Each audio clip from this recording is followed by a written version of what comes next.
दोस्तों, स्वागत है आपका मूवी ज्ञान चैनल में। आज मैं जो वेब सीरीज आपके लिए लेकर आया हूँ उसका नाम है मिस्टर एंड मिसिस स्मिथ, जो कि हाल ही में रिलीज हुई है। इस मूवी में आप देखेंगे दो अनजान लोगों को एक दूसरे के साथ पति पत्नी बनकर रहना पड़ता है। अब एक ही घर में रहते हुए क्या ऐसा हो सकता है दो लोग करीब ना आए। इस सीरीज में ड्रामा भी है, एक्शन भी है और सस्पेंस भी। मुझे उम्मीद है ये मूवी आपको अच्छी लगेगी, सो प्लीज एंड तक बने रहना।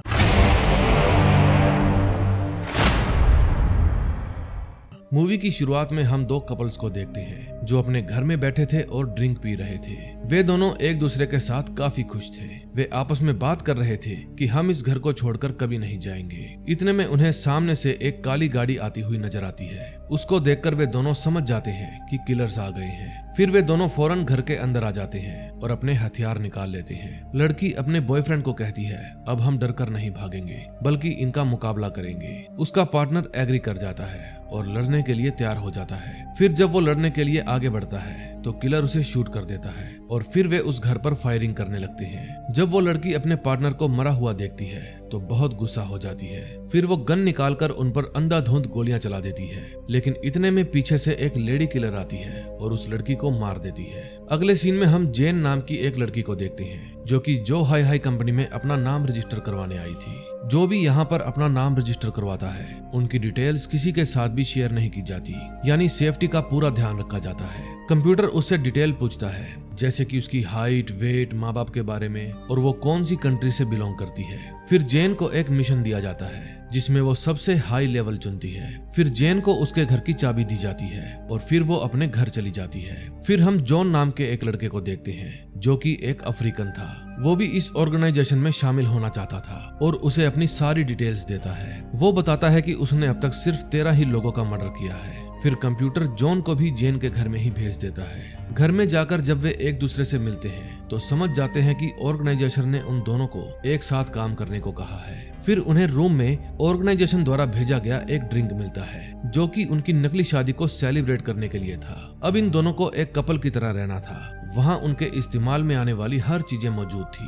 फिर उनको लैपटॉप पर उनका पहला मिशन भेजा जाता है जो कि एक बूढ़ी औरत के हाथ से उसका पैकेज छीनना था। उन्हें लगता है कि ये मिशन बहुत ही नॉर्मल है, वो जल्दी ही इस मिशन को खत्म कर लेंगे। फिर रात के समय जब जेन अपने कमरे में सो रही थी तो जॉन बिना नॉक किए वहाँ पर आ जाता है। उस समय उसने शर्ट भी नहीं पहनी थी। फिर जेन उसको कहती है कि तुम बिना कपड़े मेरे कमरे में नहीं आ सकते, हम सिर्फ अपने मिशन के लिए कपल हैं, लेकिन हकीकत में हमारे बीच में कुछ नहीं है। फिर जॉन कहता है कि मुझे बस गर्मी लग रही थी इसीलिए मैंने शर्ट नहीं पहनी, तुम यहाँ आराम से सो जाओ, मैं नीचे चला जाता हूँ। फिर अगले दिन जॉन और जेन उस रेस्टोरेंट में पहुंच जाते हैं जहाँ पर वो बूढ़ी औरत आने वाली थी। फिर जब वो औरत आती है तो उसको देखकर वे दोनों समझ जाते हैं कि ये मिशन तो बहुत ही आसान होने वाला है। फिर जॉन उससे पूछता है कि क्या तुमने हाई रिस्क वाला लेवल चुना था? जेन कहती है हाँ। फिर वो पूछता है तुमने अब तक कितने मर्डर किए हैं? जेन कहती है एक भी नहीं। फिर जेन उससे पूछती है कि तुमने कितने मर्डर्स किए हैं? जॉन झूठ कह देता है कि मैंने भी आज तक किसी को नहीं मारा। तभी वो बूढ़ी औरत वहाँ से बाहर जाने लगती है। फिर वे दोनों उसका पीछा करने लगते हैं। वो औरत एक पार्क के पास जाती है और वहाँ एक लड़के से बात करने लगती है। उन दोनों को देखकर लगता था कि वो लड़का उस बूढ़ी औरत का बेटा होगा, लेकिन कुछ देर बाद वो दोनों एक दूसरे को किस करने लगते हैं। ये देखकर जॉन कहता है कि अब मुझे इस काम में रिस्क लग रहा है और मुझे अंदर से बुरी फीलिंग्स आ रही है, लेकिन फिर भी मिशन तो पूरा करना ही था। फिर वो औरत वहाँ से उठकर एक थिएटर की तरफ जाने लगती है। वे दोनों फिर से उसका पीछा करने लगते हैं। फिर वो बूढ़ी औरत एक थिएटर में चली जाती है। जॉन जेन के कान में एक ईयरफोन लगाने लगता है, लेकिन जेन कहती है मुझे अभी रोमांस नहीं करना। जॉन कहता है मैं रोमांस नहीं कर रहा बल्कि ईयरफोन लगा रहा हूँ ताकि हम दोनों कांटेक्ट में रहें। फिर जेन वहाँ एक औरत का टिकट चुरा लेती है और फिर थिएटर में चली जाती है। अंदर जाकर वो उस बूढ़ी औरत पर नजर रखती है और हर बात जॉन को बताती है। फिर कुछ देर बाद जब वो बूढ़ी औरत थिएटर से बाहर निकलती है तो उसके हाथ में एक बॉक्स था। फिर जॉन और जेन अगेन उसका पीछा करने लगते हैं। तभी जॉन को एक आइडिया आता है। वो जेन को एक नकली बॉक्स पकड़ा देता है और कहता है कि जब मैं उस औरत का ध्यान भटकाऊंगा तब तुम ये बॉक्स उससे बदल लेना। फिर जॉन जानबूझकर एक आदमी के साथ झगड़ा करने लगता है। फिर जेन उस बूढ़ी औरत के साथ टकरा जाती है और बॉक्स बदल लेती है। फिर जब जेन वहाँ से जाने लगती है तो बूढ़ी औरत को पता चल जाता है कि ये उसका बॉक्स नहीं है। फिर जॉन और जेन ट्रेन पकड़कर उस लोकेशन पर जाते हैं जहाँ उन्हें वो बॉक्स देना था। रास्ते में जॉन जेन से कहता है कि तुम ये काम क्यों कर रही हो?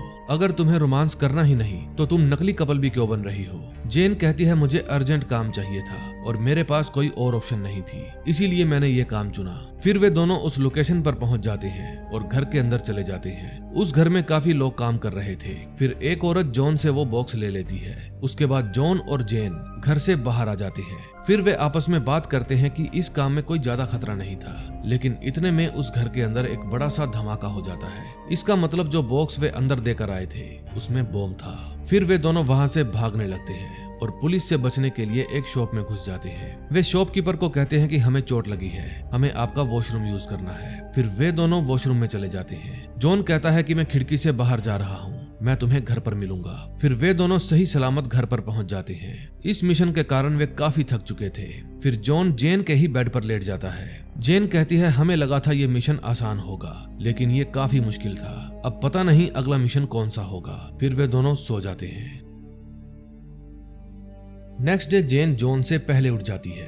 फिर जब वो घर में घूमते घूमते जॉन के रूम में पहुंचती है तो वो जॉन के रूम की तलाशी लेने लगती है। लेकिन इतने में जॉन भी वहां आ जाता है और देख लेता है कि जेन उसके रूम की तलाशी ले रही है। जॉन पूछता है तुम मेरे कमरे में क्या कर रही हो? जेन कहती है मैं तो बस ऐसे ही घूमते हुए यहाँ आ गई, मैं तुम्हारे रूम से कुछ चुरा नहीं रही थी। फिर वो जॉन को कहती है कि मैं ब्रेकफास्ट लेने जा रही हूँ, अगर तुम्हें कुछ चाहिए तो मुझे बता दो। फिर उसके मार्केट जाने के बाद जॉन सोचता है कि आखिर ये मेरे कमरे में कर क्या रही थी। फिर वो भी जेन के रूम में जाता है, ये सोचकर कि मैं भी उसके रूम की तलाशी लूंगा। फिर जॉन जेन के कमरे में एक लैपटॉप देखता है जिसमें कैनिबल शाकालाका बूम बूम वाली वीडियो चल रही थी। फिर जॉन जल्दी से उसको बंद कर देता है। दूसरी तरफ जब जेन घर पर आ रही थी तो उसे घर के बाहर एक आदमी मिलता है। वो आदमी जेन से कहता है कि तुम्हारी बिल्ली मेरे कुत्ते को परेशान कर रही है। फिर जेन कहती है तो तुम अपने डॉग को संभाल कर रखो। फिर वो आदमी जेन से पर्सनल सवाल पूछने लगता है, जैसे कि वो क्या करती है, उसकी शादी हुई है या नहीं, वगैरह वगैरह। वो बताती है कि मेरे हस्बैंड का नाम जॉन है और हम दोनों ही IT कंपनी में एक साथ काम करते हैं, क्या आप मेरा इंटरव्यू ले रहे हैं? फिर जेन वापिस अपने घर में आ जाती है। घर के अंदर आकर वो देखती है कि जॉन खिड़की से उनकी बातें सुन रहा था।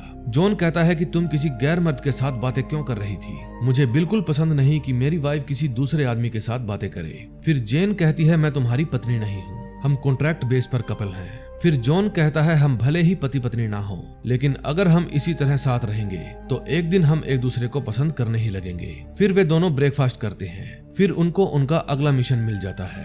अब की बार इनको इस शहर में हो रहे साइलेंट ऑक्शन में जाना था और वहां सबसे अमीर आदमी को पकड़कर उससे इंफॉर्मेशन निकलवानी थी। फिर उनकी ऑर्गेनाइजेशन उन दोनों के पास 3 इंजेक्शन भेजती है। अगर एक बार ये इंजेक्शन किसी को लग जाए तो वो तोते की तरह अपनी सच्चाई उगलने लगता है, लेकिन किसी भी इंसान को एक से ज्यादा इंजेक्शन लग जाए तो उसकी मौत भी हो सकती है। इनको इंस्ट्रक्शन मिले थे कि इस मिशन के बारे में किसी को भी पता नहीं चलना चाहिए और इस मिशन में कोई भी मौत नहीं होनी चाहिए। फिर जल्दी से वे दोनों उस ऑक्शन में पहुंच जाते हैं। जॉन का प्लान था कि वो वेटर के कपड़े पहनकर अंदर जाएगा, क्योंकि वेटर हर जगह घूम सकता है। अंदर जाकर वे दोनों नोट करते हैं कि ऑक्शन पूरी तरह से साइलेंट तरीके से हो रही है। अब उनको उनमें से सबसे ज्यादा अमीर आदमी की तलाश थी। तभी जॉन को एक एरिक नाम का आदमी दिखता है जो इस ऑक्शन में सबसे महंगा सामान खरीद रहा था। फिर जॉन जेन से कहता है कि तुम उस आदमी के पास जाओ और उसे सीड्यूस करो और सही मौका मिलते ही तुम उसे इंजेक्शन भी लगा देना। फिर जेन उसके पीछे जाती है और उससे बातें करने लगती है, लेकिन एरिक जेन को इग्नोर कर रहा था। जेन की भी मजबूरी थी कि वो सबके सामने उसे इंजेक्शन नहीं लगा सकती थी। फिर जेन समझ जाती है कि एरिक को लड़कियों से ज्यादा लड़कों में इंटरेस्ट है, इसीलिए जेन एरिक को कहती है कि मैं एक वेटर को जानती हूँ जिसके साथ आप अकेले में एंजॉय कर सकते हैं। फिर जेन, जॉन और एरिक ऊपर वाले कमरे में चले जाते हैं। एरिक जॉन को कुछ पैसे देता है और घुटनों पर बैठने के लिए कहता है। अब मिशन था, करना तो पड़ेगा ही। फिर वो जेन को भी ऐसा ही करने को कहता है। फिर वो कहता है कि अब मेरे सामने 2 कुत्ते हैं, चलो कुत्तों एक दूसरे के साथ नजदीकियां बढ़ाओ। फिर वे दोनों बिल्कुल ऐसा ही करने लगते हैं। ये सब देखकर एरिक को मजा आ रहा था। फिर वो उन दोनों को कुत्तों की तरह एक दूसरे से किस करने को कहता है। ये सब बहुत ही अजीब था। फिर एरिक खुद भी कुत्ता बन जाता है। फिर वे दोनों एक दूसरे को इंजेक्शन लगाने का इशारा करते हैं, क्योंकि ये बिल्कुल सही मौका था इंजेक्शन लगाने का। फिर वे दोनों ही उसे इंजेक्शन लगा देते हैं, जबकि उन्हें सिर्फ एक ही इंजेक्शन लगाना था। एरिक पर इंजेक्शन का असर होना शुरू हो जाता है। फिर एरिक खुद को बुरा इंसान बताता है और उन दोनों से बचकर नीचे भाग जाता है। फिर वे दोनों भी उसका पीछा करते हैं। नीचे जाकर एरिक स्टेज पर चढ़ जाता है और माइक पर कहता है कि मेरे पास अरबों खरबों रुपए की ब्लैक मनी पड़ी है, क्या ये अजीब बात नहीं है। फिर वो वहाँ पर मौजूद लोगों की पोल खोलने लगता है। जॉन और जेन समझ जाते हैं कि सिचुएशन हाथ से निकल रही है। फिर लोग एरिक की वीडियो बनाने लगते हैं। होस्ट सबको वीडियो बनाने से रोकता है। तभी जॉन वहाँ आता है और कहता है इनकी तबीयत खराब है, मैं इन्हें संभाल लूंगा। फिर जॉन और जेन एरिक को अपनी गाड़ी में बिठाते हैं। वे उसे अपने घर ले जाते हैं और बार बार कहते हैं कि अपनी आंखें खुली रखना। उनको पता था ये साला सो गया तो दोबारा नहीं उठेगा। फिर जॉन जेन को मेडिकल बॉक्स में से कोई दवाई ढूंढ कर लाने को कहता है ताकि इसको होश में लाया जा सके, और खुद उसके लिए पानी लेकर आता है। लेकिन एरिक कहता है तुमको, सरकार को और सबको मुझसे वो चाहिए जिसको कमाने के लिए मैंने दिन रात मेहनत की है। और ये कहकर वो मर जाता है। उसकी मौत पर वे दोनों दुखी हो जाते हैं क्योंकि उनकी वजह से एक आदमी की जान चली गई थी। फिर वे सोचते हैं कि लाश का क्या करें, इसको कहाँ ठिकाने लगाएं। फिर वे उस बॉडी को श्रेडर मशीन के अंदर डाल देते हैं। उनको ये सब करके बहुत बुरा लग रहा था और वे काफी शर्मिंदा भी थे। फिर वो अपने घर आ जाते हैं। जॉन अपनी ऑर्गेनाइजेशन में मैसेज करता है कि मिशन कंप्लीट हो गया है और एरिक की मौत के लिए सॉरी भी कहता है। फिर जब जॉन टीवी देख रहा था तो उसके पास जेन आती है। वो कहती है कि आज का दिन बहुत ही खराब बीता, लेकिन हम चाहकर भी कुछ नहीं कर सकते थे। फिर वे दोनों इधर उधर की बातें करने लगते हैं ताकि उनका मूड ठीक हो जाए। जेन कहती है क्या तुम मुझे किस करोगे? जॉन कहता है हाँ करूंगा। फिर जैसे ही वे दोनों एक दूसरे के नजदीक आते हैं, उनके लैपटॉप पर एक मैसेज आता है, mission incomplete, 1 fail 2 fails remaining. ये मिशन इसलिए फेल हो गया था क्योंकि इनको किसी को मारना नहीं था, लेकिन इनकी गलती के कारण एक जान चली गई थी। नेक्स्ट डे ऑर्गेनाइजेशन से जॉन और जेन के लिए एक मैसेज आता है कि उनको इस मिशन में एक कपल पर नजर रखनी है और उनके फोन को टैप करके उनकी सारी जानकारी निकलवानी है। इस बार उनसे कोई गलती नहीं होनी चाहिए, नहीं तो उनको पनिशमेंट मिलेगी। इसके बाद जॉन और जेन को इटली भेज दिया जाता है क्योंकि वे दोनों कपल भी इटली में ही वेकेशन मना रहे थे। वहां जाकर जॉन और जेन उसी होटल में रुकते हैं जहां वे कपल रुके हुए थे, और फिर वे उस रूम में जाकर स्पाई कैमरा लगा देते हैं ताकि वो हर समय उन पर नजर रख सके। ये लोग नोटिस करते हैं कि उस कपल के रिलेशंस आपस में अच्छे नहीं हैं और वे हर समय झगड़ते रहते हैं। यहाँ जेन और जॉन एक दूसरे से रोमांटिक बातें कर रहे थे कि उनकी आगे की जिंदगी कैसी होगी और वो हमेशा एक दूसरे के साथ रहेंगे और कभी झगड़ेंगे भी नहीं। फिर वे कैमरे में देखते हैं कि दोनों कपल के बीच में झगड़ा चल रहा है और वे दोनों एक दूसरे के साथ नहीं रहना चाहते। फिर जेन जॉन को कहती है तुम मुझसे कभी भी झगड़ा नहीं करोगे। जॉन हाँ कह देता है। फिर रात को जब जॉन और जेन सो रहे थे तो उनको कुछ आवाज आती है जैसे कि कोई उनके कमरे में घुस आया है। फिर वे दोनों उठकर कमरे की तलाशी लेते हैं लेकिन उनको वहां पर कोई भी नहीं मिलता।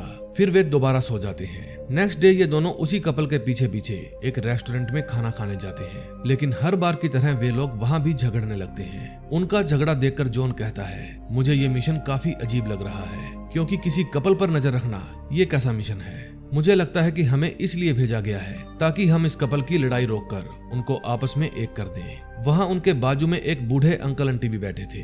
तभी आंटी का रुमाल गिर जाता है। फिर जॉन उस रुमाल को उठा कर देता है। फिर आंटी जॉन का शुक्रिया अदा करती है और उससे बात करने लगती है। वो पूछती है क्या तुम दोनों यहाँ डेट पर आए हो? जॉन हाँ कह देता है। जब ये दोनों आपस में बातें कर रहे थे तब वो कपल रेस्टोरेंट से बाहर जाने लगता है। जेन नहीं चाहती थी कि इस बार उनका मिशन फेल हो जाए, इसलिए जेन जॉन को कहती है कि हमें उनका पीछा करना पड़ेगा।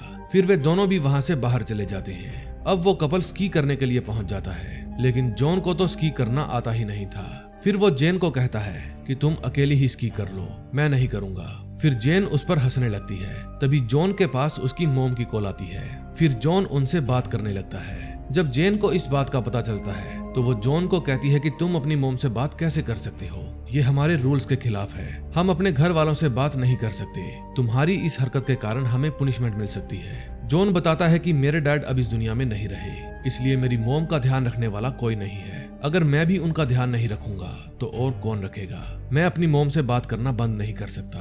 तभी हम देखते हैं कि जेन बहुत अच्छे से स्की कर रही थी और जॉन को स्की करना आता नहीं था, इसलिए वो गिर जाता है और जेन से कहता है कि आज के बाद मैं कभी भी स्की नहीं करूंगा। फिर वे दोनों वापस रेस्टोरेंट में आ जाते हैं और फिर से उस कपल पर नजर रखते हैं। तभी हम देखते हैं कि जॉन और जेन की आपस में लड़ाई हो जाती है। वो जॉन को कहती है कि तुम अब बदल गए हो, तुम मेरा जरा सा भी ध्यान नहीं रखते, मुझसे बिना पूछे कहीं भी चले जाते हो। जॉन कहता है मैं हर समय तुम्हारे साथ नहीं रह सकता, सबको अपने लिए थोड़ा अलग समय चाहिए होता है। वे दोनों ही एक दूसरे से नाराज हो जाते हैं। वहीं दूसरी ओर वो कपल भी एक दूसरे से कहता है कि हम एक दूसरे के साथ नहीं रह सकते क्योंकि हमारे ख्याल एक जैसे नहीं हैं। हम हमेशा किसी न किसी बात को लेकर झगड़ते रहते हैं और इसी बात से नाराज होकर वो लेडी अपने पति को छोड़कर बाहर चली जाती है। फिर जॉन कहता है कि मैं उस लेडी पर नजर रखने जा रहा हूँ। तभी जॉन भी वहाँ से चला जाता है। फिर जॉन उसी लेडी के साथ स्पा में पहुंच जाता है। वो लेडी जॉन को कहती है कि मैं स्पा में फोन चला रही हूँ, तुम मुझे अजीब मत समझना। तभी उस लेडी का फोन खराब हो जाता है। दूसरी तरफ जेन उस आदमी के पास बैठ जाती है। जेन उससे पूछती है कि आप इतने उदास क्यों बैठे हो। वो आदमी कहता है कि मेरी और मेरी पत्नी की आपस में बनती नहीं, तो मुझे डर है कि मेरे बच्चे पर भी इसका बुरा प्रभाव पड़ेगा। उसका बच्चा उस समय मोबाइल में गेम खेल रहा था। फिर जेन कहती है कि मैं आपके फोन में एक गेम डाउनलोड कर देती हूँ जिसको आप अपने बच्चे के साथ खेल सकते हैं। इससे आपका और आपके बेटे का रिश्ता और भी मजबूत हो जाएगा।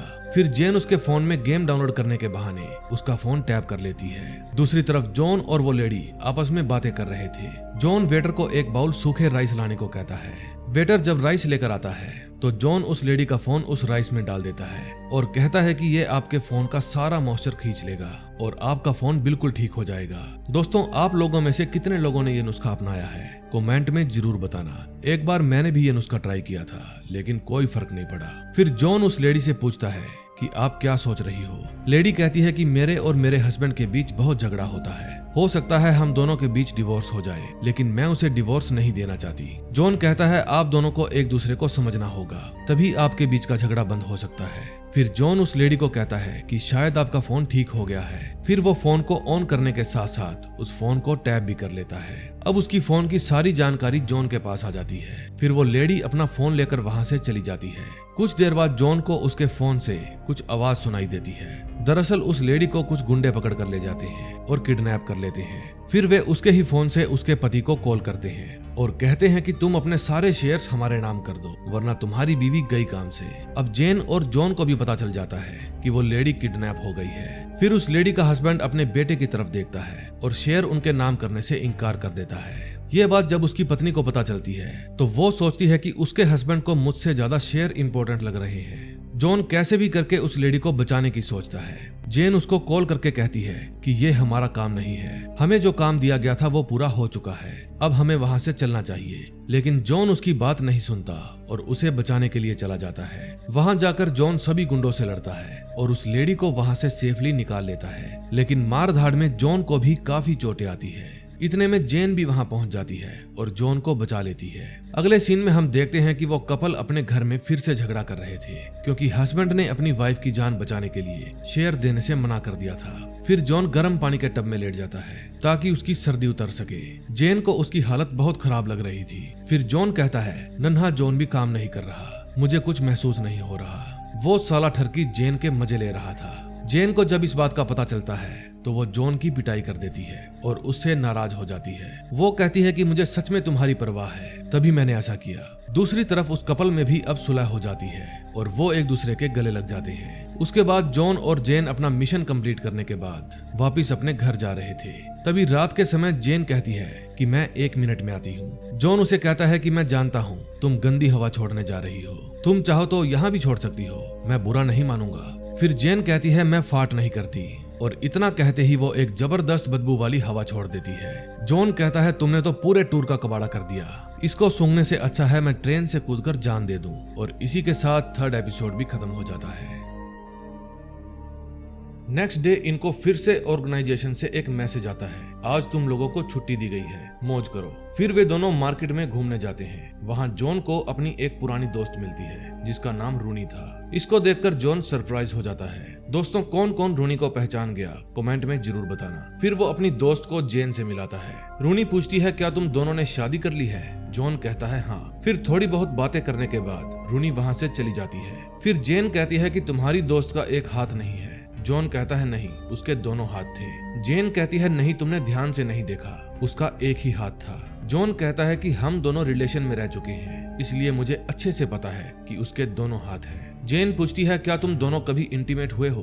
जॉन कहता है हाँ। जेन कहती है तुम्हें फिर भी याद नहीं है उसका एक हाथ है या दो, दिस इज डिस्गस्टिंग। फिर जॉन एक दुकान पर जूस पीने जाता है। कुछ देर बाद जब उसका ऑर्डर आता है तो जॉन उसका फ्लेवर देखकर कहता है कि ये मेरा ऑर्डर नहीं है। दुकानदार कहता है क्या तुम्हारा नाम जॉन स्मिथ नहीं है? वो कहता है हाँ ये मेरा ही नाम है, पर ये ऑर्डर मेरा नहीं है। तभी उसके पीछे से एक आदमी आता है। वो कहता है कि ये ऑर्डर मेरा है, मेरा ही नाम जॉन स्मिथ है। फिर वो आदमी कहता है कि लगता है तुम्हारा ऑर्डर कोई और लेकर चला गया, मैं तुम्हारे लिए फिर से ऑर्डर कर देता हूँ। फिर जब वो अपना कार्ड निकालता है तो जॉन देखता है उसके पास भी बिल्कुल सेम वही कार्ड है जो उसके पास है, और ये उसको काफी अजीब लगता है। फिर व्हाइट जॉन ब्लैक जॉन को बताता है कि मैं इस कंपनी में पिछले 15 सालों से काम कर रहा हूँ। यहाँ हर आदमी का नाम ही जॉन स्मिथ होता है और पार्टनर का नाम जेन। तभी वहाँ जेन आ जाती है। फिर वो नए जॉन के साथ उसका इंट्रो करवाता है। जेन भी ये बात जानकर हैरान हो जाती है। फिर नया जॉन उनको अपना नंबर देता है और कहता है कि तुम अपना एड्रेस मुझे टेक्स्ट कर देना, आज रात मैं अपनी जेन के साथ तुम्हारे घर पर डिनर करने आऊंगा। फिर घर आकर जॉन और जेन जल्दी से तैयार होते हैं और उनके लिए खाना बनाने लगते हैं। फिर कुछ देर बाद नया जॉन और जेन उनके घर पहुंच जाते हैं। वे एक दूसरे से मिलकर काफी खुश होते हैं। फिर हाउस टूर करवाते समय दूसरी जेन पहली जेन से कहती है कि कंपनी ने तुम लोगों को बड़ा घर दिया है, हमारे समय में इतना बड़ा घर नहीं मिलता था। फिर खाना खाते समय नए वाला जॉन पूछता है आगे तुम लोगों का क्या प्लान है? जेन कहती है हम लोग बहुत सारा पैसा कमाकर अपना अलग अलग बिजनेस शुरू करना चाहते हैं। नया जॉन कहता है कि मुझे नहीं लगता तुम लोग कभी अलग हो पाओगे। फिर वे पुराने जॉन से पूछता है कि तुम लोगों का लेवल क्या है? जेन कहती है कि हमने हाई रिस्क वाला लेवल चूज किया था। फिर नया जॉन बताता है कि हम सुपर हाई रिस्क वाले लेवल पर हैं, हमें यह काम पसंद है, मिशन पूरा करो और पैसे लेकर आ जाओ। फिर वे चारों काफी मस्ती मजाक करते हैं और खूब एंजॉय करते हैं। फिर नया वाला जॉन बताता है कि हमने एक बार स्मिथ कपल को भी मारा था क्योंकि कंपनी ने हमें ऐसा करने को कहा था। तभी वे उनसे अलविदा लेते हैं क्योंकि उनको एक नए मिशन पर जाना था। पुराना जॉन और जेन कहते हैं हम भी आप लोगों के साथ चलेंगे, इससे हमें कुछ नया सीखने को मिलेगा। फिर वे दोनों उनको अपने साथ ले जाने के लिए राजी हो जाते हैं। अब वे चारों ही मिशन के लिए निकल पड़ते हैं। ये मिशन कंप्लीट करने के लिए उन्हें कुछ बैग जंगल में किसी को हैंड ओवर करने थे, लेकिन कहानी में ट्विस्ट तब आता है जब वे चारों हेलीकॉप्टर के पास पहुंचते हैं। नया कपल पुराने कपल को जानबूझकर हेलीकॉप्टर में बिठा देते हैं और खुद नहीं जाते। अब ये मिशन इन दोनों को ही पूरा करना पड़ेगा।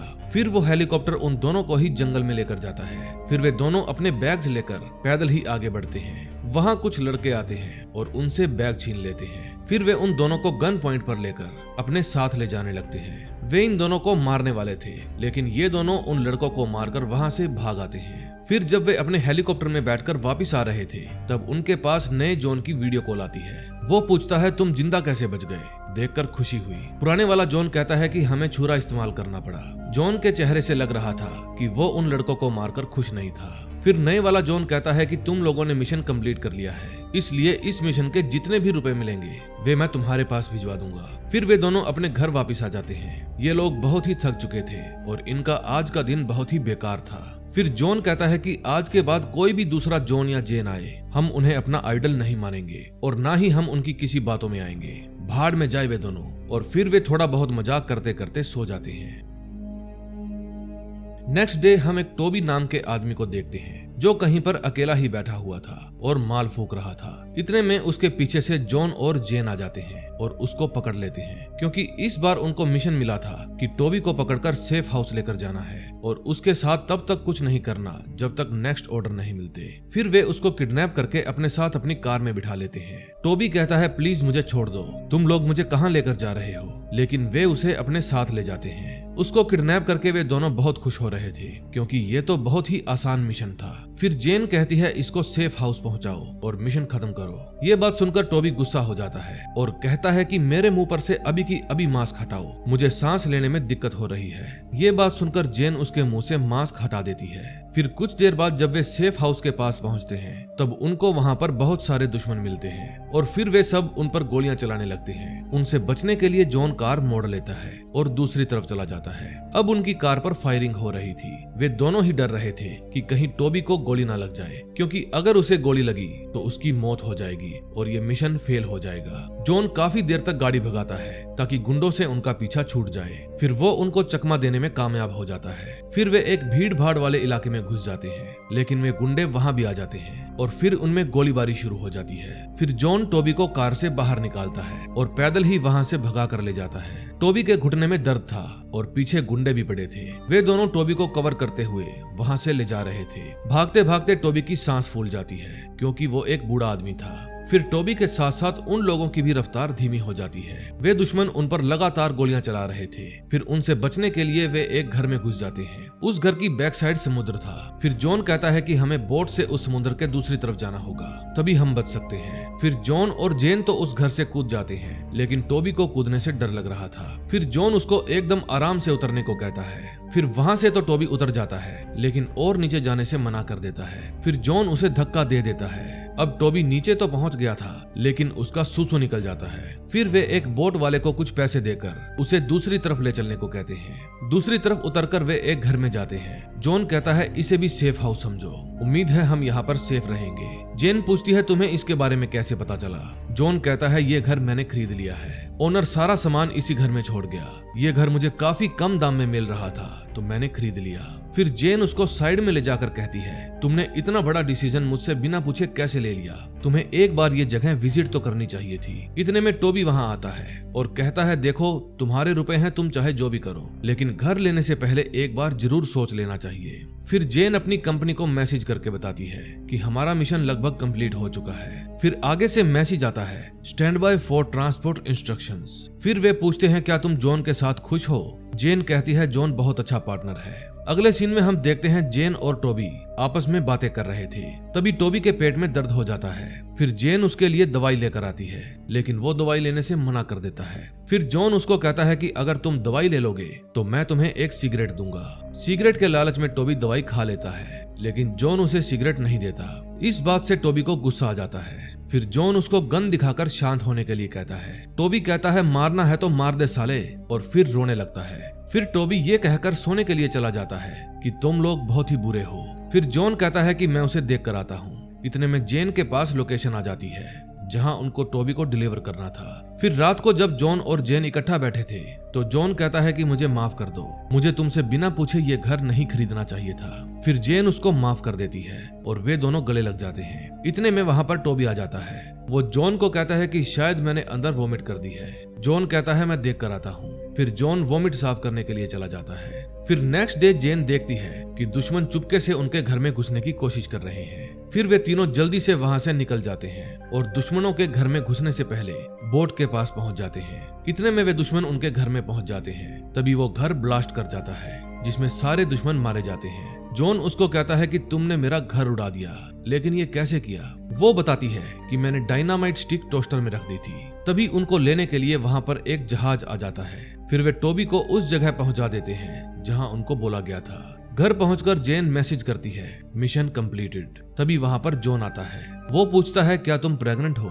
जेन कहती है नहीं, और इस बारे में सोचना भी मत, क्योंकि हम जो काम कर रहे हैं इस काम में हम बच्चों को नहीं संभाल सकते। जॉन कहता है तो हम ये काम छोड़ देंगे, डिलीवरी मैन बन जाएंगे, लेकिन बच्चे तो जरूरी है। जेन कहती है मैं ऐसी जिंदगी नहीं जीना चाहती, मुझे अभी बहुत आगे जाना है। अभी तो मुझे सुपर हाई रिस्क वाला लेवल भी कंप्लीट करना है। तभी उनका दरवाजा नॉक होता है। वे बाहर जाकर देखते हैं तो उन्हें वहां पर एक बॉक्स पड़ा मिलता है। ये बॉक्स उनको उनकी कंपनी की तरफ से आया था।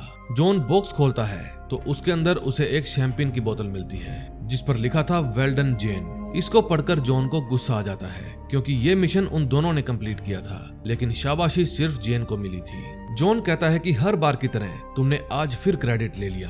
फिर वो नहाने चला जाता है। फिर जेन कंपनी में मैसेज करके पूछती है क्या मुझे बच्चा करना चाहिए? आगे से मैसेज आता है क्या तुम्हें लगता है तुम्हें बच्चा करना चाहिए? जेन लिखती है ये जॉन की फरमाइश है। कंपनी से मैसेज आता है कि अगर तुम चाहो तो हम तुम्हारे लिए नया जॉन भेज देंगे। फिर जेन सोच में पड़ जाती है।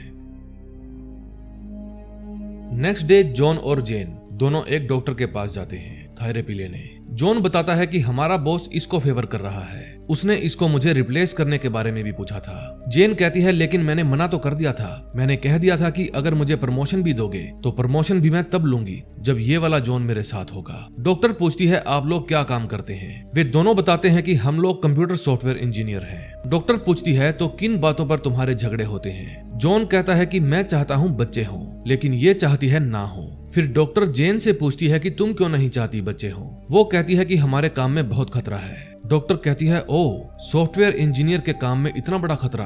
फिर डॉक्टर पूछती है इसके अलावा कोई और प्रॉब्लम। जॉन कहता है मुझे कई बार लगता है कि ये मुझे कंट्रोल करती है। डॉक्टर कहती है क्या तुम मुझे एग्जाम्पल दोगे, आपको ऐसा क्यों लगता है। वो बताता है कि एक बार हम एक मिशन पर गए थे, हमें कुछ क्लाइंट से मिलना था। मैंने जेन को कहा कि इस बार मैं लीड करूंगा। मैं वहां उनके पास चला गया और मैं अच्छा कर रहा था। जेन कहती है नहीं, तुम टाइम वेस्ट कर रहे थे। जॉन कहता है कि इसको बिल्कुल पसंद नहीं आया, मैंने इसके बिना भी अच्छा काम किया। जेन कहती है ये लोग वहां बैठकर लड़कियों के बारे में सिर्फ घटिया बातें कर रहे थे और जॉन वहां खुलकर हंस रहा था। अब पता नहीं यही ऐसा है या इसकी परवरिश ही ऐसी हुई है। जॉन कहता है तुम अपनी हद पार कर रही हो। जेन कहती है इसने भी वहां पर मेरे बारे में बात करके हद पार कर दी थी। दरअसल वहां शादी की बात चल रही थी। जॉन ने बताया कि मेरी वाली एशियन है। फिर बाकी के लोग कहने लगे वाह, तू तो एशियन माल लूट लाया। डॉक्टर कहती है ये गलत है, तुम लोग अपनी कम्युनिटी के बारे में कुछ भी कह सकते हो लेकिन एक दूसरे के बारे में कुछ नहीं। जॉन कहता है तो इसने जो वहां पर किया वो क्या था। दरअसल जब जॉन वहां पर बैठा हंसी मजाक कर रहा था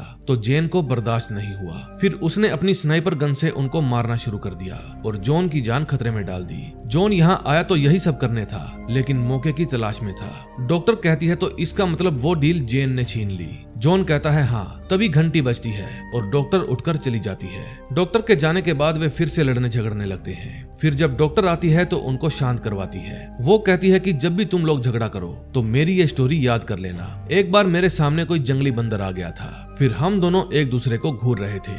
फिर मैंने सोचा कि अगर मैं पीछे हट जाऊंगी तो ही ठीक रहेगा, वरना ये मेरा मुंह नोच लेगा। बस यही बात आप लोगों को एक दूसरे के बारे में सोचनी है। फिर वे भी समझ जाते हैं कि लड़ाई से किस तरह पीछा छुड़ाया जाता है। फिर डॉक्टर उन्हें अगले हफ्ते आने के लिए कहती है। बाहर जाकर वे आपस में बातें करते हैं कि क्या वो बंदर हम लोग हैं और फिर हंसने लगते हैं। फिर जब वे नेक्स्ट सेशन में आते हैं तो डॉक्टर पूछती है तुम्हारा पिछला हफ्ता कैसा रहा। जॉन बताता है कि इसने मेरे अस्थमा का मजाक उड़ाया। दरअसल हम एक क्लाइंट के घर कोडिंग करने गए लेकिन हर बार की तरह जेन की इच्छा हुई कि वो मेरा सारा क्रेडिट ले ले और हुआ भी ऐसे ही। मैं अस्थमा के कारण पीछे रह गया और ये मुझसे पहले वहां पहुंच गई और क्लाइंट की कोडिंग कर दी और फिर से ये सारा क्रेडिट ले गई। फिर वे दोनों दोबारा बहस करने लग जाते हैं। फिर डॉक्टर उनको बताती है कि आइंदा कभी भी झगड़ा करो तो 20 मिनट के लिए एक दूसरे से अलग हो जाया करो। फिर जब 20 मिनट बाद वापस आओगे तो 10 में से 9 चांस है कि उस झगड़े का कारण भूल चुके होंगे। डॉक्टर उन्हें फिर से अगले हफ्ते आने को कहती है। फिर अगले सेशन में डॉक्टर पूछती है कि पिछला हफ्ता कैसा रहा।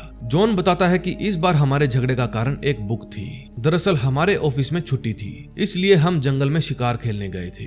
बहुत ढूंढने के बाद भी हमें शिकार नहीं मिला। अब रात होने वाली थी, इसलिए हमने जंगल में ही रात बिताने का फैसला किया। फिर पता नहीं कहां से इसके दिमाग में एक सवाल आ गया। ये मुझको बोली क्या तुमने कभी द प्रॉफिट बुक पढ़ी भी है। मैंने कहा हाँ। जेन बोली कि तुमने वो बुक नहीं पढ़ी, तुमने जानबूझकर कहा कि वो मेरी फेवरेट बुक है क्योंकि वो मेरी फेवरेट बुक थी। फिर जॉन ने कहा कि अब हमें सोना चाहिए, बुक के ऊपर बहस हम कल करेंगे। जेन कहती है कि तुम मुझे कंट्रोल और डोमिनेट करने की कोशिश कर रहे हो। जॉन कहता है वाह, तुम आदमी को इतना बुरा बना देती हो कि खुद अच्छी लगने लगती हो। फिर उनकी बहस और ज्यादा बढ़ जाती है। जेन कहती है चुप करो और भाड़ में जाओ, क्या तुम्हारी माँ ने तुम्हें औरतों से ऐसे बात करना सिखाया है। जॉन कहता है तुम्हें हर बार मेरी माँ को बीच में नहीं लाना चाहिए, औरतें ऐसा ही करती हैं। जरा सा गुस्सा आया नहीं कि माँ बाप रिश्तेदार सब बीच में आ जाते हैं। मेरे डैड नहीं है और बस मैं उन्हें संभाल रहा हूँ, इससे तुमको चिढ़ना नहीं चाहिए। तुमने खुद कहा था तुम अच्छी माँ नहीं बन पाओगी, सो प्लीज मेरी माँ के बारे में बात करना बंद कर दो, वो तुमसे लाख गुना अच्छी है। ये बात सुनकर जेन उदास हो जाती है। फिर वो जॉन से पूछती है कि तुम्हारा इमरजेंसी कॉन्टेक्ट कौन है। जॉन कहता है मेरी माँ। जेन कहती है लेकिन मेरे तुम हो। उनकी बात सुनकर डॉक्टर कहती है या तो तुम काम से छुट्टी ले लो या फिर अलग अलग प्रोजेक्ट्स पर काम करो। जॉन कहता है ऐसा नहीं हो सकता। डॉक्टर कहती है तुम एक झटके में अपना रिलेशन खत्म कर सकते हो, लेकिन फिर भी ऐसा नहीं कर रहे क्योंकि तुम लोग खुद को इस रिश्ते में और बेहतर बनाना चाहते हो, वरना हर हफ्ते तुम मेरे पास नहीं आते। जॉन कहता है कि अगर हमारा बॉस हमें सेपरेट वर्क दे तो शायद इससे फर्क पड़ेगा। डॉक्टर कहती है तो ठीक है, नेक्स्ट वीक मिलते हैं। फिर डॉक्टर उनको एक पेन ड्राइव देती है और कहती है कि इसमें तुम्हारे सेशन की रिकॉर्डिंग्स हैं। इस पूरे रूम में हिडन कैमरा और माइक लगे हैं। अगर किसी को भी पहले से ही पता हो कि यहाँ पर कैमरे लगे हैं तो व्यवहार बदल जाता है। जेन कहती है फिर तो इसे चेक करना ही पड़ेगा। फिर उनके जाने के बाद डॉक्टर के बेटे की आवाज आती है, मोम घर में आग लग गई है। दरअसल जॉन और जेन को ये डॉक्टर पसंद नहीं आई थी, इसीलिए उन्होंने ही आग लगा दी थी। अब जॉन और जेन एक ही घर में अजनबियों की तरह रहने लगे थे। उनका आपस में हंसी मजाक करना बिल्कुल बंद हो गया था, बस अपने अपने काम से मतलब। फिर जेन एक बेव नाम की लड़की से मिलने जाती है। बेव जब उसके लिए चाय लेकर आती है तो वो बेव के ऊपर गन तान देती है और बैठने के लिए कहती है। जेन पूछती है कि तुम मेरे हस्बैंड को कब से डेट कर रही हो। वो कहती है कि मैं उसे 1 महीना पहले ही मिली थी, वो काफी फनी था, इसीलिए वो मुझे पसंद आया और मैं उसको घर ले आई। जेन पूछती है क्या तुम उसके साथ कभी इंटीमेट हुई हो। बेव कहती है नहीं। फिर वो पूछती है क्या तुम्हें उसके असली काम के बारे में पता है। बेव कहती है हाँ, वो एक जासूस है। जेन पूछती है उसने मेरे बारे में और क्या क्या बताया। बेव कहती है यही कि तुम स्मार्ट हो और सुंदर दिखती हो और कभी कभी तुम उससे ज्यादा अपनी कैट से अच्छे से पेश आती हो, और ये भी बताया कि तुम उसको कंट्रोल करती हो, लेकिन फिर भी वो हमेशा तुम्हारे साथ रहना चाहता है। ये बात सुनकर जेन इमोशनल हो जाती है और रोने लगती है। इतने में उसके घर की बेल बजती है। बेव कहती है जरूर ये जॉन होगा। फिर जेन वहाँ छुप जाती है। फिर जॉन घर के अंदर आता है और फ्रिज में से 2 आइसक्रीम निकालता है। फिर वे सोफे पर बैठकर आइसक्रीम खाते हैं और टीवी देखते हैं। फिर अपनी आइसक्रीम फिनिश होने के बाद वो बेव से पूछता है मेरी वाइफ कहाँ है। फिर बेव उसके ऊपर हमला कर देती है और फिर दोनों में हाथापाई हो जाती है। फिर जॉन जेन को आवाज लगाता है और जेन उस पर गोलियां चलाने लगती है। फिर अचानक से बेव सोफे के पीछे से बाहर आती है और जॉन के गले में टाइटली तार बांध देती है। जेन भी उसे रोकने की कोशिश करती है, लेकिन जॉन के गले में जो तार बंधी थी वो धीरे धीरे टाइट हो रही थी। वो मरने वाला था। फिर वो जेन को आवाज देता है। इतने में बेव घर से भाग जाती है। फिर जेन एक कटर उठाकर उस तार को काट देती है और जॉन की जान बचाती है। दरअसल इनको मिशन मिला था बेव को पकड़ने का, और फिलहाल ये उसे पकड़ने में नाकामयाब हो गए थे। फिर वे उसको ट्रैक करते हुए ट्रेन स्टेशन पहुंच जाते हैं, क्योंकि जॉन ने उसकी पीठ पर ट्रैकर लगा दिया था। फिर जब ट्रेन आती है तो वो जल्दी से ट्रेन के अंदर घुस जाती है। जेन और जॉन भी ट्रेन के अंदर घुस जाते हैं और उसका पीछा करते हैं। फिर वो ट्रेन से बाहर आ जाती है तो वे दोनों भी ट्रेन से बाहर आ जाते हैं, लेकिन जब दरवाजे बंद होने लगते हैं तो बेव फिर से ट्रेन में घुस जाती है और वे दोनों बाहर ही रह जाते हैं। जॉन कहता है कोई बात नहीं, हम उसे फिर से ट्रैक कर लेंगे, लेकिन इतने में उसके फोन की बैटरी डेड हो जाती है। फिर जेन उसको डांटने लगती है कि तुम अपना फोन भी चार्ज करके नहीं रख सकते, ये सिर्फ 2 दिन का मिशन था जिसको पूरा करने में तुमने 1 महीना लगा दिया। क्या कर रहे थे इतने टाइम से ठरकी साले। फिर वे एक स्टोर में जाते हैं। जॉन ओनर को फोन चार्ज करने के लिए कहता है, लेकिन वो मना कर देता है। फिर जेन वहाँ से कुछ सामान लेती है और खाने लगती है। फिर जब वो क्रेडिट कार्ड से पेमेंट करने लगती है तो ओनर कहता है नो क्रेडिट कार्ड, कैश या यूपीआई। जेन कहती है कि इसके लिए मुझे अपना फोन चार्ज करना होगा। फिर ओनर उनका फोन चार्जिंग में लगा देता है। फिर जॉन कहता है ये काम मैं अकेले भी कर सकता था, तुमने सब कबाड़ा कर दिया। फिर वे वहीं पर खड़े रहकर फोन चार्ज होने का वेट करते हैं। वे फिर से झगड़ना शुरू कर देते हैं और चाचा छुप छुप कर उनका झगड़ा देख रहा था। फिर कुछ देर बाद जॉन अपना फोन ले लेता है क्योंकि वो चार्ज हो गया था। चाचा कहता है लगे हाथ मेरी पेमेंट भी कर दो। फिर जेन उसको कैश देती है। फिर वे उसकी लोकेशन चेक करके उसका पीछा करते हैं, जो कि उनसे 14 ब्लॉक दूर थी। वो भी एक डिटेक्टिव थी जो किसी दूसरी कंपनी में काम करती थी। फिर वे उस लोकेशन पर पहुंच जाते हैं, लेकिन शॉपकीपर कहता है कि यहाँ कोई नहीं आया। इसका मतलब वो ऊपर वाली बिल्डिंग में थी और उसका रास्ता बाहर से ही था, लेकिन बंद था। फिर वे सामने वाले स्टोर में खड़े रहकर उस बिल्डिंग में किसी के आने जाने का इंतजार करते हैं। जेन पूछती है कि तुम उसके साथ कितनी बार इंटीमेट हुए। सच सच बता दो, मैं कुछ नहीं कहूंगी। जॉन कहता है मैं तुम्हारे जैसा नहीं हूँ। वे फिर से बहस करने लगते हैं। तभी जेन देखती है कि वो यहाँ से जा चुकी है। फिर वे टैक्सी में उसका पीछा करते हैं। फिर उसका पीछा करते करते वे एक होटल में पहुंच जाते हैं, लेकिन होटल का दरवाजा बंद था। ये दोनों पहले भी इस होटल में एक मिशन पूरा करने के लिए आ चुके थे। जॉन कहता है कि शायद मैंने उस मिशन के बारे में उसको बता दिया था। जेन कहती है ग्रेट, तभी तो वो हमारे साथ खेल रही है। तभी जॉन को वहाँ पर एक कार्ड चिपका हुआ मिलता है और उसके पीछे वही ट्रैकर था जो जॉन ने बेव की पीठ पर लगाया था। अब सिचुएशन उनकी कंट्रोल से बाहर थी, इसलिए वे वापस अपने घर जाने लगते हैं। जेन की तबीयत खराब थी, इसलिए जॉन उसके लिए सूप बनाता है। इस काम में उसकी माँ उसकी हेल्प करती है। फिर बढ़िया सा सूप बनाकर वो जेन के पास ले जाता है। फिर वो अपने बॉस को मैसेज कर देता है टारगेट एस्केप। फिर उसके बॉस का मैसेज आता है 3 फेल्स, आगे के ऑर्डर के लिए इंतजार करो। जेन कहती है सब खत्म हो गया। जॉन कहता है मैं कल सुबह ही निकल जाऊंगा, और फिर वो अपने रूम में चला जाता है। तभी जेन गुस्से में लैपटॉप तोड़ देती है। फिर अगले दिन सुबह उसके लिए एक पार्सल आता है। डिलीवरी गर्ल जेन को एक पार्सल देकर चली जाती है। फिर अंदर जाकर वो उस पार्सल को खोलकर देखती है तो उस पार्सल में एक नई मैकबुक थी, क्योंकि पुरानी वाली जेन ने गुस्से में आकर तोड़ दी थी। लास्ट एपिसोड में हम देखते हैं जॉन जेन को छोड़कर इस घर से चला गया था। फिर जेन के पास उसकी कंपनी से मैसेज आता है कि क्या वो नए जॉन के लिए तैयार है, लेकिन जेन अपना लैपटॉप बंद कर देती है। फिर वो मार्केट में खाने का सामान लेने जाती है। वहाँ भी जब वो अदर कपल्स को देखती है तो उसे अपने वाले की याद सताती है। अब घर पर बातें करने के लिए उसके पास सिर्फ उसकी बिल्ली थी, उसी के साथ वो अपना मन हल्का करती थी। तभी कोई उसके ऊपर फायरिंग करता है। फायरिंग में उसकी बिल्ली मारी जाती है। जेन को लगता है ये काम जॉन का था, क्योंकि उसे ही उसकी बिल्ली पसंद नहीं थी। अगले सीन में हम देखते हैं जॉन अपनी मॉम के साथ अपने घर जा रहा था। उसकी मॉम बताती है कि मेरी उंगली के नाखून में प्रॉब्लम आ गई है, उसे ठीक कराना होगा। फिर जब जॉन अपने घर का दरवाजा खोलता है तो उसकी नजर सीधा अपनी टॉयलेट सीट पर पड़ती है। फिर वो अपनी माँ से पूछता है, क्या आपने टॉयलेट सीट ऊपर की थी? उसकी माँ कहती है नहीं। फिर जॉन कहता है, आप सैलून जाकर अपना नाखून ठीक करवाइए और जब तक मैं ना कहूँ घर पर मत आना। फिर जॉन अपने दरवाजे को अच्छे से चेक करता है। उसे वहाँ एक ट्रिगर वाला बॉम्ब लगा हुआ मिलता है। वो सोचता है कि ये काम जेन का होगा, क्योंकि उसे ही जॉन की माँ पसंद नहीं थी। फिर वो जेन को मिलने के लिए बुलाता है। उसके बाद वे एक म्यूजियम में मिलने जाते हैं। जेन कहती है, तुम्हारे जैसा बेरहम आदमी मैंने आज तक नहीं देखा। जॉन कहता है, आज तक कितने आदमियों से मिली हो तुम? जेन कहती है, बहुत सारे। जॉन पूछता है, क्या हमारा पड़ोसी भी? जेन कहती है, मुझे ये सब बातें यहाँ नहीं करनी। फिर वे म्यूजियम से बाहर जाने लगते हैं। जेन उस गोल घूमने वाले दरवाजे के बाहर जाती है और बाहर जाकर उसके नीचे चाकू अटका देती है, जिसके कारण जॉन अंदर ही बंद हो जाता है। फिर वो देखता है कि नीचे एक बैग में बॉम्ब पड़ा है। फिर वो अपना कोट उतारकर उससे उस बॉम्ब को अच्छे से ढक देता है ताकि बॉम्ब के छर्रे उसके ऊपर ना लगे। तभी वहाँ विस्फोट हो जाता है, लेकिन जॉन को उससे कोई हानि नहीं होती। फिर बाहर आकर वो जेन का पीछा करने लगता है। जेन काफी देर तक जॉन को अपने पीछे भगाती है और फिर थक कर रुक जाती है। फिर वो जॉन को चाकू से मारने की कोशिश करती है, लेकिन जॉन चाकू नीचे गिरा देता है। फिर वो उसका गला दबाने की कोशिश करती है, लेकिन तभी आसपास के लोग आकर उसे पकड़ लेते हैं और जॉन की जान बचाते हैं। तभी वहाँ पुलिस आ जाती है और फिर वे वहाँ से भाग जाते हैं। जॉन अभी भी जेन का पीछा कर रहा था। पुलिस भी उनका पीछा करते हुए वहाँ पहुँच जाती है। फिर जॉन जोर से चिल्लाता है, यहाँ बॉम्ब है, भागो यहाँ से। और ये बात सुनकर वहाँ भगदड़ मच जाती है। फिर जेन वहाँ से बचकर भाग जाती है। तभी उसके पास जॉन का फोन आता है। वो पूछता है कि आज तक जो हमने अच्छे पल बिताए थे, क्या वे सब झूठ थे?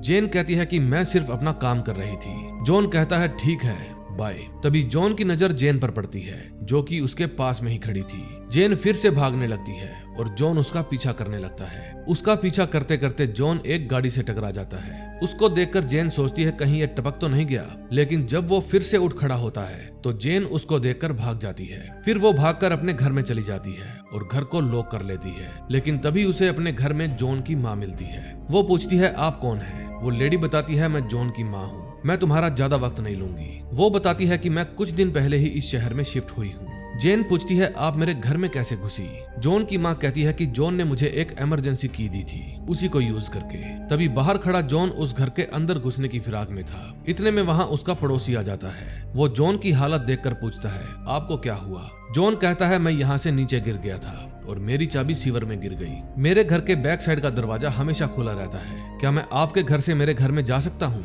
पड़ोसी मान जाता है। दूसरी तरफ जॉन की माँ जेन को समझा रही थी कि तुम्हें जॉन से रिश्ता नहीं तोड़ना चाहिए। जेन पूछती है, उसने मेरे बारे में क्या क्या कहा? जॉन की माँ बताती है कि उसने तुम्हारे बारे में सिर्फ अच्छी ही बातें कही। जेन कहती है, अब हम एक दूसरे के साथ नहीं रह सकते, इसमें बहुत रिस्क है। फिर वहाँ से जाते समय जॉन की माँ कहती है, मुझे तुम लोगों के अलग होने का अफसोस रहेगा। दूसरी तरफ जॉन अपने पड़ोसी को कहता है, क्या मैं तुम्हारा वॉशरूम यूज कर लूं? वो कहता है हाँ। फिर जॉन उसके घर की तलाशी लेने लगता है। तभी उसे वहाँ पर अपने घर की, अपनी और जेन की कुछ तस्वीरें मिलती है। तभी उसका पड़ोसी वहाँ आता है और कहता है, तुम्हें ये नहीं देखना चाहिए था। फिर जॉन उसको गन पॉइंट पर ले लेता है और पूछता है, बता कौन सी एजेंसी के लिए काम करता है तू? वो बताता है कि मैं एक हाउस एजेंट हूँ। मुझे समझ में नहीं आ रहा तुमने इतना लग्जरी मकान कैसे खरीदा। ये मकान तो दुबई के किसी शेख को भी खरीदना मुश्किल हो जाए। 2 सॉफ्टवेयर इंजीनियर अपनी सैलरी से ऐसे घर कभी नहीं बना सकते। मैं तो तुम्हारे घर का सौदा करवाना चाहता था। फिर जॉन उस पर से गन हटा लेता है और वहाँ से चला जाता है। फिर वो दीवार को फांदकर अपने घर में घुस जाता है। फिर वो दबे पांव चुपके चुपके जेन को ढूंढता है, लेकिन तभी अचानक से वो वहाँ पर आ जाती है और उस पर गोलियां बरसाने लगती है। फिर जॉन भी उस पर गोलियां चलाता है। उन्होंने अपने घर के हर कोने में बंदूकें छिपा रखी थी, जिनसे वे एक दूसरे को मारने की कोशिश करते हैं। फिर गोलियां खत्म होने के बाद वे दोनों हाथापाई पर उतर जाते हैं। जेन उसको बहुत पीटती है। हाथापाई कर करके वे दोनों बहुत ज्यादा थक जाते हैं। तभी जेन को गन दिख जाती है और जब वो उसको उठाने के लिए भागती है तो जॉन उसके सिर पर गमला दे मारता है और वो बेहोश हो जाती है। फिर जॉन उसके हाथ पांव बांध देता है। जब वो होश में आती है तो जॉन उसको सच बोलने वाला इंजेक्शन लगा देता है और फिर एक इंजेक्शन खुद को भी लगा लेता है। फिर जॉन उसके हाथ पांव खोल देता है। फिर जब उन दोनों पर इंजेक्शन का असर होता है तो वो सच बोलना शुरू कर देते हैं। जॉन पूछता है क्या तुमको कभी भी मुझसे प्यार नहीं था? जेन कहती है हाँ था। फिर जेन बताती है कि जब भी मैं पढ़ा करती थी तो मेरे स्कूल में सभी मुझको साइको समझते थे। जॉन कहता है इसका मतलब मैं इतने दिनों से साइको के साथ रह रहा था। फिर वे बचपन से लेकर अब तक की अपनी सारी आंडू पांडू बातें एक दूसरे को बताने लग जाते हैं। जेन बताती है कि जब मैं पड़ोसी से बात करती हूँ तो तुम्हें जलन होती है और ये देखकर मुझे मजा आता है। जॉन कहता है कि मैं हमेशा तुमसे बच्चे पैदा करना चाहता था। मैं चाहता तो तुम्हें सीढ़ियों के पास गोली भी मार सकता था, लेकिन मैं तुम्हें मारना ही नहीं चाहता था। जेन कहती है मैंने भी तुम्हें जानबूझकर शूट नहीं किया। फिर वे दोनों खूब हंसते हैं। फिर सच कबूल करते करते वे एक दूसरे के काफी करीब आ जाते हैं। फिर जेन पूछती है तुमने मेरी बिल्ली को क्यों मारा? जॉन कहता है मैंने नहीं मारा, बल्कि तुमने मेरी माँ को मारने की कोशिश की। जेन कहती है मैंने नहीं की। तभी उनके घर में किसी और कपल की आवाज आने लगती है। फिर वे दोनों उठकर बाहर देखने जाते हैं। वहाँ पर वही मिस्टर एंड मिसेस स्मिथ आए थे जो एक बार पहले भी इनके घर आ चुके हैं। फिर नई वाली जेन कहती है जल्दी से अपने हाथ ऊपर कर लो। नया जॉन कहता है तुम वहाँ जाकर बैठो। फिर नया जॉन बताता है कि हमने बहुत सारे मिस्टर एंड मिसेस स्मिथ को मारा है, तभी तो हमारा लेवल सुपर हार्ड है। हमारा काम स्मिथ कपल को ही मारना है। हमें ऐसा ही करने के लिए ऑर्डर मिलता है। हमारा मिलना भी एक प्लान था। हम क्या करते हैं ये सब कुछ उन्हें पहले से ही पता होता है। तभी नए जॉन स्मिथ को छींक आ जाती है। इस मौके का फायदा उठाकर पुराना जॉन वहाँ से भाग जाता है और जेन नए जॉन की गन उठाकर उसकी ही आंख में गोली मार देती है। फिर वे दोनों ही भागकर उस घर के पैनिक रूम में घुस जाते हैं और उस रूम को अच्छे से लॉक कर लेते हैं। जॉन को एक गोली लगी थी और उसका काफी खून भी बह रहा था। जॉन के पास गोलियां भी नहीं थी, लेकिन जेन के पास 3 गोलियां बची थी। नई जेन बाहर से दरवाजा खटखटा रही थी। पुराना जॉन मरने वाला था। फिर जेन उसको कहती है प्लीज अपनी आंखें खुली रखना, अभी तो हमें ढेर सारे बच्चे पैदा करने हैं। उसको मरता हुआ देखकर जेन रोने लगती है। जॉन अपनी आखिरी सांसें गिन रहा था। जेन कहती है मैं उसको मार दूंगी, तुम प्लीज सोना मत, मैं उन दोनों को मार सकती हूँ और फिर हम यहाँ से बाहर निकलेंगे। फिर जेन रूम खोलकर बाहर जाती है और वहाँ 3 बार गोलियां चलाती है। इसी के साथ इस मूवी का एंड हो जाता है। दोस्तों अब बाहर क्या हुआ होगा ये तो सस्पेंस में ही रह गया, लेकिन मैं आपको बताता हूँ जेन के पास 3 गोलियां ही बची थी और एंड में फायर भी 3 ही होते हैं। इसका मतलब जेन ने उन दोनों को मार दिया होगा और फिर उसके बाद क्या हुआ ये शायद हमें इसके 2nd सीजन में पता चलेगा। अगर इसका 2nd सीजन आया तो मैं उसको एक्सप्लेन करके आप लोगों के लिए लेकर आऊंगा। इसलिए हमेशा हमसे जुड़े रहने के लिए हमारा चैनल सब्सक्राइब कर लीजिए। हम मिलेंगे नए दिन नई स्टोरी के साथ। Till then bye bye.